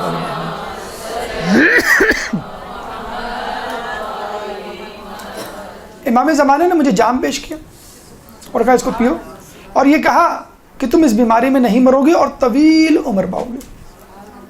اور پھر کہیں کہ 60 سال سے زیادہ کی ان کی عمر پائی اور انہوں نے کیا کیا کارنامے کارہائے انجام دیے. آپ دیکھیے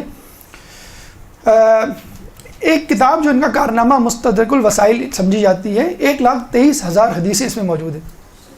چیپٹر وائز وسائل الشیعہ کی طرز پہ لکھی ہوئی کتاب, لیکن چیپٹر وائز ہے. آخری جو چیپٹر ہے انہوں نے جو ہے وہ خاتمہ مستدرک المسائل اس کا نام لکھا ہے. باقاعدہ الگ سے کتاب بھی دستیاب ہے. انہوں نے طریقہ لکھا ہے حدیثوں کو پڑھنے کا, کھنگالنے کا, جانچنے کا اور ان سے استنباط کرنے کا. ایک کتاب ہے نجم الثاقب امام زمانہ کے حالات پر. ایک کتاب ہے لؤلؤ والمرجان, اس کو آپ اردو میں پڑھ لیے گا, آداب اہل منبر. ہمارے ہندوستان کے ایک عالم تھے, وہ گئے تھے نجف اور ان سے کہا کہ بھائی ہندوستان میں یہ ہو رہا ہے, مطلب یہ جو ابھی ہو رہا ہے وہ بہت پہلے سے ہو رہا تھا, کہ یہ ہو رہا ہے, یہ خرافات, یہ چیزیں ہیں, آپ کچھ کریں. اور وہاں کے جو ہے وہ کچھ خطبہ اور ذاکرین جو ہیں وہ انصاف نہیں کر رہے ممبر سے. تو انہوں نے تمام اپنی مصرفیات ترک کی اور کتاب لکھی لؤلؤ والمرجان فی افادۃ الذاکرین, اس طرح کر کے پورا ایک لمبا اس کا نام ہے, لیکن بہرحال آداب اہل منبر کے نام سے مل جائے گی. انہوں نے بہت اچھی, جو لوگ ذاکرین کی فہرست میں ہیں, ذاکرات بننا چاہتے ہیں اور اہل منبر ہیں, استاد ہیں, ان سب کے لیے یہ کتاب بہت ضروری ہے. اور انہوں نے بتایا ہے کہ کس طرح کی احتیاطیں برتنی چاہیے اس شعبے میں, اس میدان میں. اس کو ایک بزنس یا کمرشل شعبہ نہیں بنانا چاہیے. تو یہ ان کی کتابیں ہیں. ایک بات جو مستدرک الوسائل کے حوالے سے ہمیں کہنا ہے, آخوند خراسانی. آخوند خراسانی شاگرد تھے شیخ مرزا انصاری کے, ٹھیک ہے. اور شیخ مرزا انصاری کی 2 کتابیں حوزے میں پڑھائی جاتی ہیں, رسائل مقاصد. اس کے بعد جو آخری کتاب پڑھائی جاتی ہے وہ ہے کفایہ. وہ کس کی لکھی ہوئی ہے؟ آخوند خراسانی کی. یہ جو سامنے آپ کے بیٹھے آخری کتاب جس کو پڑھ کر کافی ہوتا ہے, یعنی آپ درس غالب میں جا سکتے ہیں, یہ ہے آخوند خراسانی کی, جو کہ شاگرد تھے شیخ مرزا انصاری کے. تو شیخ مرزا انصاری کا یہ احسان ہے کہ 3 کتابیں ڈائریکٹلی انڈائریکٹلی انہی سے وابستہ ہیں. آخوند خراسانی کے بارے میں کہا جاتا ہے کہ ایک دفعہ وہ محفل میں درس دے رہے تھے اور اصول فقہ اور فقہ کے بارے میں گفتگو کر رہے تھے, اور پھر بات چلی کہ ایک محدث کو، ایک فقیہ کو احتیاط کرنی چاہیے، تو انہوں نے کہا کہ ٹھیک ہے، بہت اچھی بات ہے، احتیاط کرنی چاہیے، لیکن میں یہ کہتا ہوں کہ فقیہ مستدرک الوسائل پڑھے بغیر استنباط کر ہی نہیں سکتا۔ اتنی بڑی بات کس کی؟ احمد خراسانی کی، کہ اگر ایک محدث، ایک فقیہ جو ہے وہ مسائل کو فارمولیٹ کر رہا ہے، اس کو لکھ رہا ہے، تو ضروری ہے جتنی کتابیں پڑھے بہت اچھی بات ہے، لیکن مستدرک الوسائل ضرور پڑھے۔ اتنی جو ہے وہ اہم اور مستند اور بہترین کتاب۔ اس بارے میں ایک بڑا عجیب واقعہ ہم نے پڑھا، اور یہ واقعہ آپ کو وہیں مل جائے گا آداب اہل منبر میں، دیباچے میں انہوں نے اپنا روٹین ڈسکس کیا ہے۔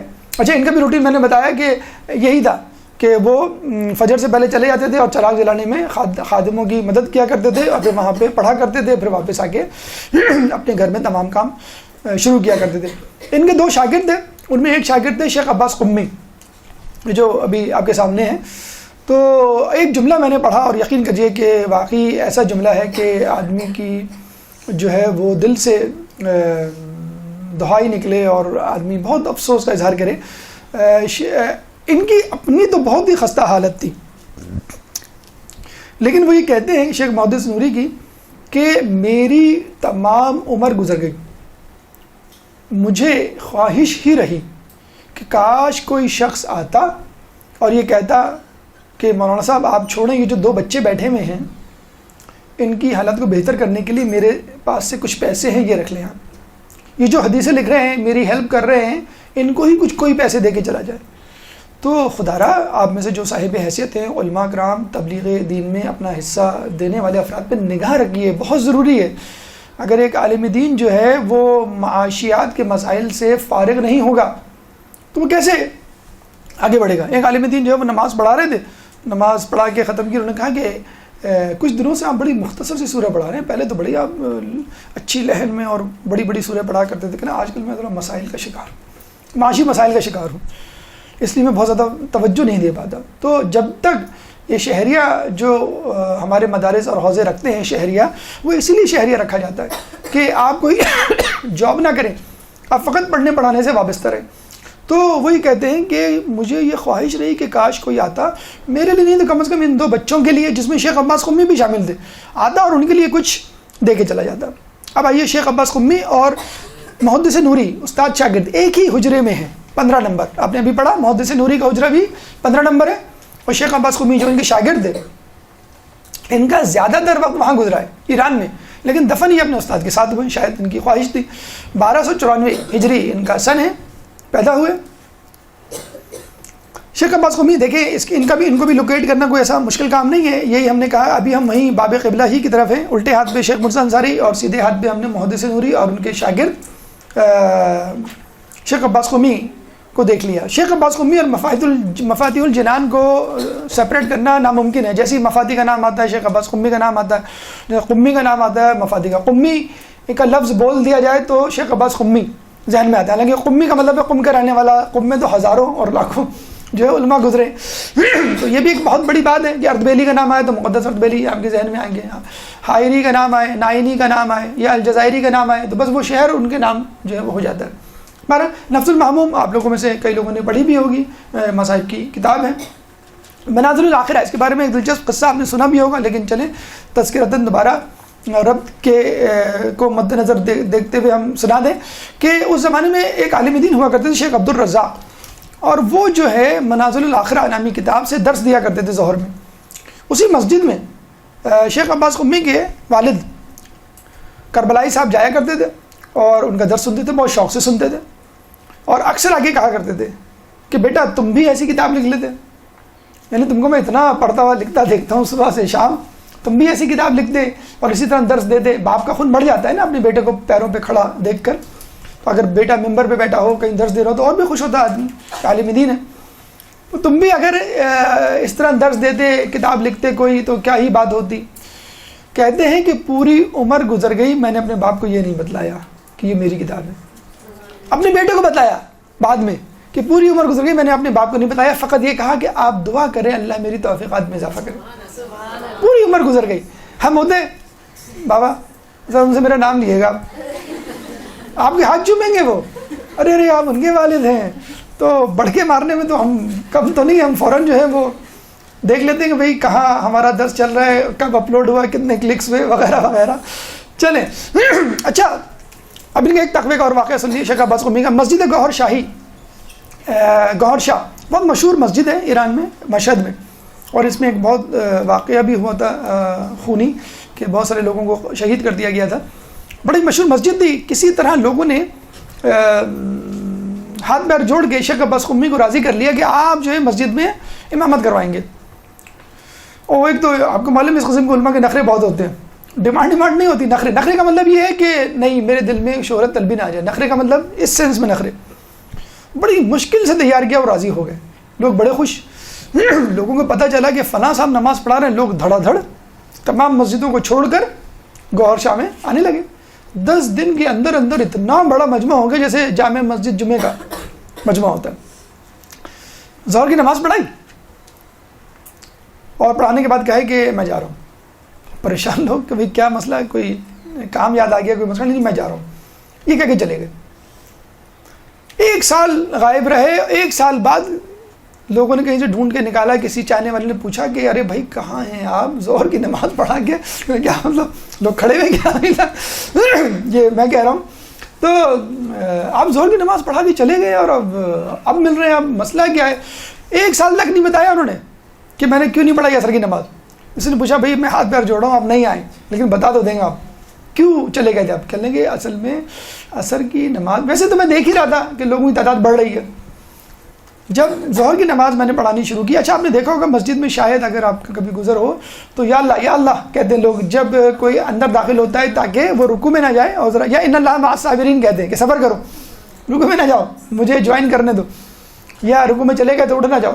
تو لوگ یا اللہ کہتے ہوئے داخل ہو رہے تھے اور مجھے محسوس ہوا یہ بہت دور کی آوازیں ہیں, میلوں دور کی آوازیں. یہ کوئی قریبی حجرے میں نہیں, بہت دور سے آ رہی ہیں آوازیں.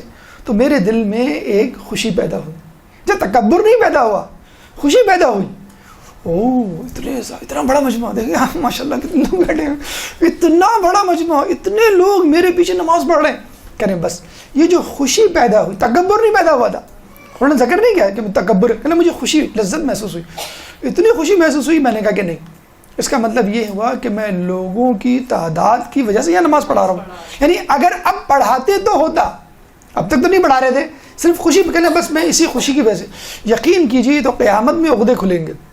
قیامت میں بہت سارے چہروں سے نقاب ہٹے گی, آپ کو پتہ چلے گا یہ کون ہے. آپ پوچھیں گے, میں لگے نہیں بھائی یہ تو شیخ مرزا انصاری سے بھی بڑی چیز ہے, یہ آیت اللہ بروجردی سے بھی بڑی چیز ہے. کہنے بھائی کیوں بڑی چیز ہے.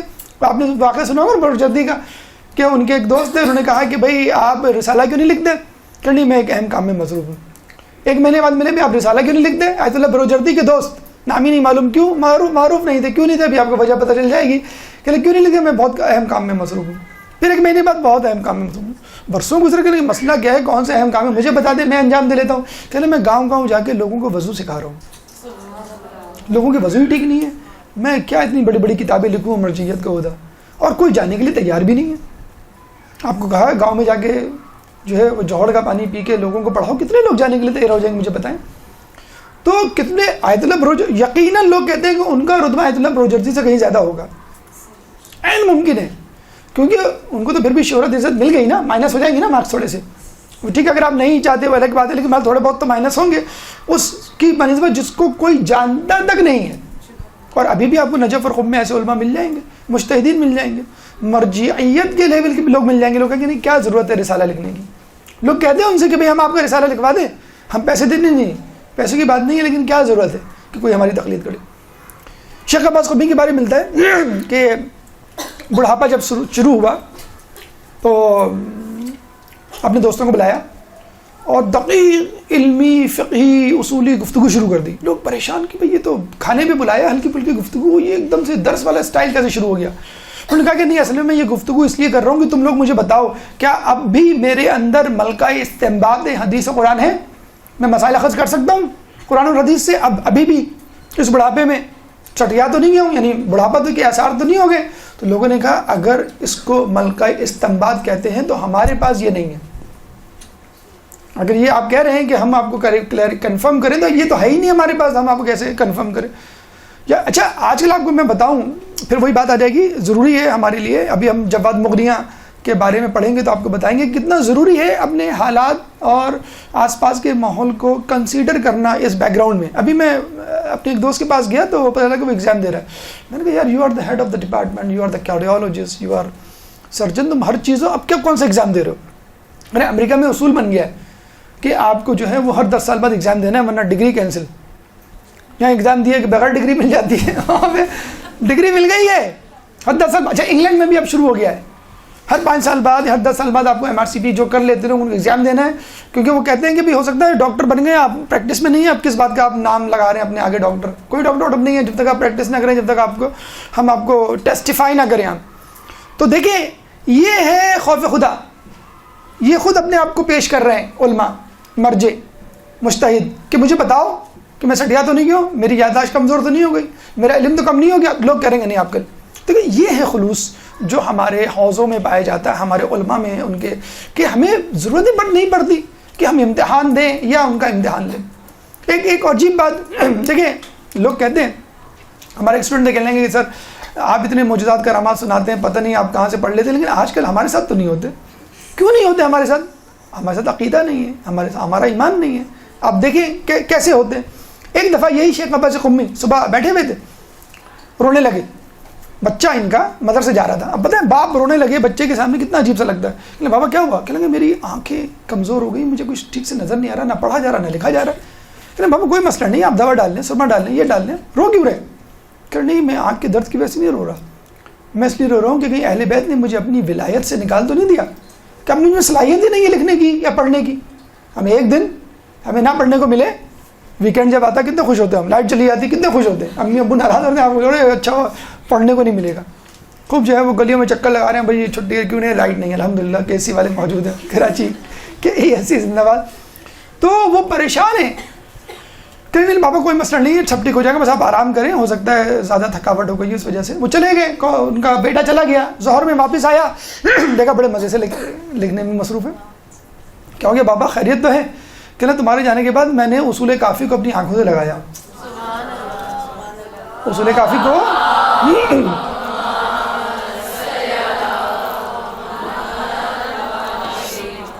بس کیا تھا، پھر جو ہے وہ ساری جو ہے وہ بنائی واپس آ گئی اور میں آرام سے مزے سے لکھ رہا ہوں۔ اچھا اسی طرح کا واقعہ شیخ محدث نوری اچھا نہیں نعمت اللہ جزائری کے ساتھ ہوا تھا، اس کا واقعہ بھی آگے آئے گا۔ ان کی بھی آنکھیں کمزور ہو گئی تھی چاندنی رات میں پڑھتے پڑھتے، تو وہ زیارت کے لیے گئے، ہر ائمہ کی قبر سے جو ہے وہ مٹی جمع کی اور اپنی آنکھوں پہ لگائی، ٹھیک ہو گئی۔ تو شیخ عباس قمی سے جب پوچھا گیا کہ اس میں کون سی حیرت کی بات ہے، جیسے وہی بات ہے نا آج کل کے زمانے میں لوگ سائنٹیفک ریزن معلوم کرتے ہیں، سائنس کیا کہتی ہے جناب آپ بتائیں آپ۔ تو کہنے لگے اس میں کوئی بات نہیں، کوبرا جو سانپ ہوتا ہے جب اس کی بینائی کم ہو جاتی ہے، نظریں کم ہو جاتی ہیں، تو وہ ایک خاص قسم کا پودا اپنی آنکھوں پہ مسلتا ہے تو اس کی آنکھیں آ جاتی ہیں۔ تو ہم مومنین حضرات کیا کوبرا سے بھی کمتر ہیں، اور یہ جو خاک شفا جو ہے یا اس پودے سے بھی کمتر ہے کہ ہماری بینائی واپس نہیں آئی؟ اچھا ایگزیکٹلی یہی بات ہمارا ایک سعودی اسٹوڈنٹ تھا، اس نے مجھ سے کی تھی، اس کو الرجی کنجکٹیوائٹس تھا، بہت ہی خطرناک۔ تو میں نے کہا تم دوائی استعمال کرو، نہیں کوئی فائدہ نہیں ہے، یہ بھی میں سعودیہ جا رہا ہوں کل ٹھیک ہو جائے گا، کیونکہ وہاں ایک خاص پودا ہے اس کو میں رگڑتا ہوں تو یہ ٹھیک ہو جاتا ہے۔ دیکھیں تو اللہ تعالیٰ کی وہ جو کہتے ہیں نا سنت تبدیل نہیں ہوتی، بس یہ ہے کہ آپ اپنے اندر خلوص پیدا کر لیں، تو جو خاص قسم کا پودا آپ کی آنکھوں کی الرجی بینائی کو واپس لے آ سکتا ہے۔ تو خاک شفا اور آئمہ طہر کے قبروں کی جو مٹی نہیں لا سکتی۔ اچھا سنیے، نہ صرف کہ خاک شفا، انسان کو خود اپنے اوپر بھی کانفیڈنس ہونا چاہیے، ہم بھی تو اللہ کے ماننے والے ہیں، ہم سے بھی تو کشف و کرامات کا ظہور ہونا چاہیے، کیوں نہیں ہوتا ہوگا لیکن ہماری توجہ نہیں ہے، ہم چاہتے نہیں ہیں کہ بہت زیادہ توجہ یا بہت زیادہ جسے کہتے ہیں کہ ہم پہ ذمہ داری نہ پڑ جائے۔ ایک دفعہ ان کا بیٹا بیمار پڑا، 3 سالہ بچہ تھا جو شاندہ ان کی زوجہ نے بنایا، تو چینی ڈالی، چمچہ لے کے آنے لگی، انہوں نے اپنی انگلی سے چلانا شروع کر دیا، ٹھہرے کیا کر رہے ہیں، میں چمچہ لے کر آتی ہوں، مطلب کیا کر رہے ہیں، گندہ کر رہے ہیں آپ۔ تو نے کہا کہ جس انگلی سے میں نے ہزاروں حدیثیں لکھی ہیں اس میں اتنی بھی تاثیر نہیں ہوگی۔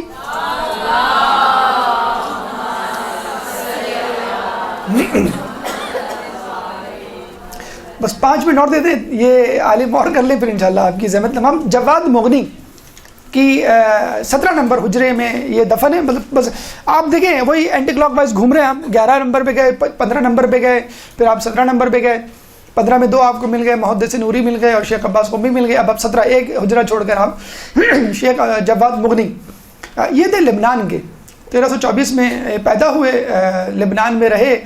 والدہ کا تو چند مہینے میں انتقال ہو گیا, والد کا جو ہے چند سال میں, اور بیچارے بالکل بے یار و مددگار. لیکن وہ تڑپ رہے تھے, خاندانی بیک گراؤنڈ ان کا مذہبی تھا, تو تڑپ رہے تھے کس طرح نجف آ جائیں. تو بہرحال الحمدللہ نجف آ گئے. باب قبلہ کی دائیں جانب جیسے ہم نے کہا, شیخ عباس قمی کے بس آگے آپ بڑھیں گے 2 قدم 2 حجرے تو آپ کو مل جائیں گے.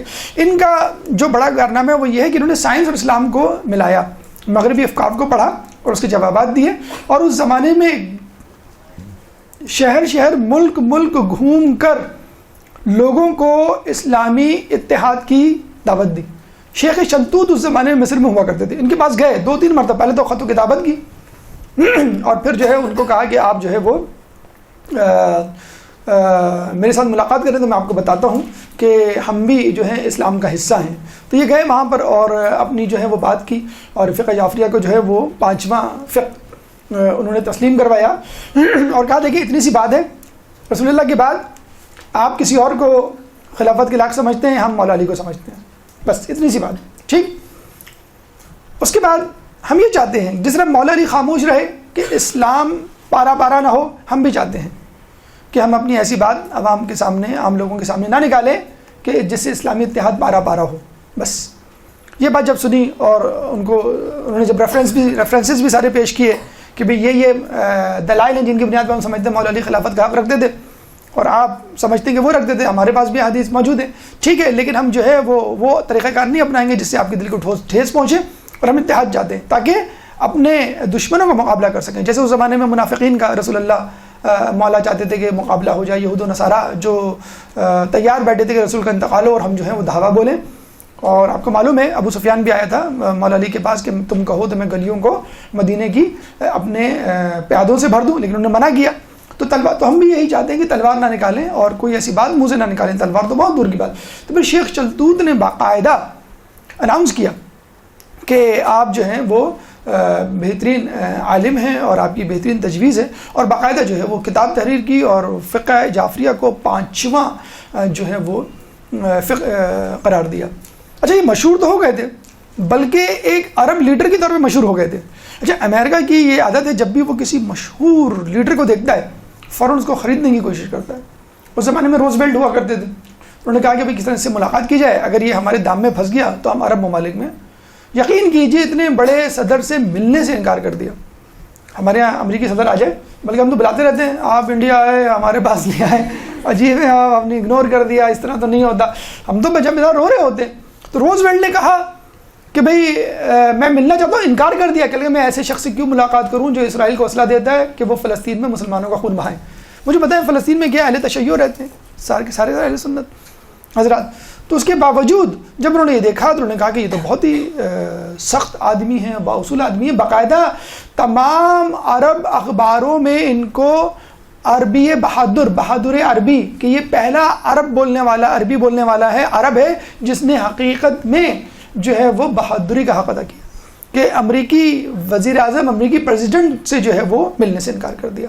تفسیر کاشف ان کی جو ہے وہ بہت مشہور کتاب ہے. ان کی پوری جیسے میں نے کہا تھا کہ تھیم ہے, انہوں نے اس زمانے کے جو مغربی افکار ہیں اور جو سائنس ہیں ان کو پڑھا اور ثابت کرنے کی کوشش کی کہ اسلام اس سے بہت زیادہ مختلف نہیں ہے. بس آپ تھوڑی سی توجہ دیں, آپ کو پتہ چل جائے گا کہ جو چیزیں آپ پھیلا رہے ہیں, کیونکہ اس زمانے میں یہ رول تھا, یہ نظریہ پھیلایا جا رہا تھا کہ کولونزم کس طرح قبضہ کرو اور کسی طرح جو ہے حکومت کو مذہب سے الگ قرار دے دو, اور مذہب کی لینگویج الگ ہو, مذہب کے لوگ الگ ہوں, ان کا لباس الگ ہو, ان کے مدارس الگ ہوں, ان کا حکومت سے کوئی تعلق نہ ہو. تو انہوں نے یہ ثابت کیا تھا کہ نہیں, کہ مذہب اور سیاست ایک ہی چیز ہے.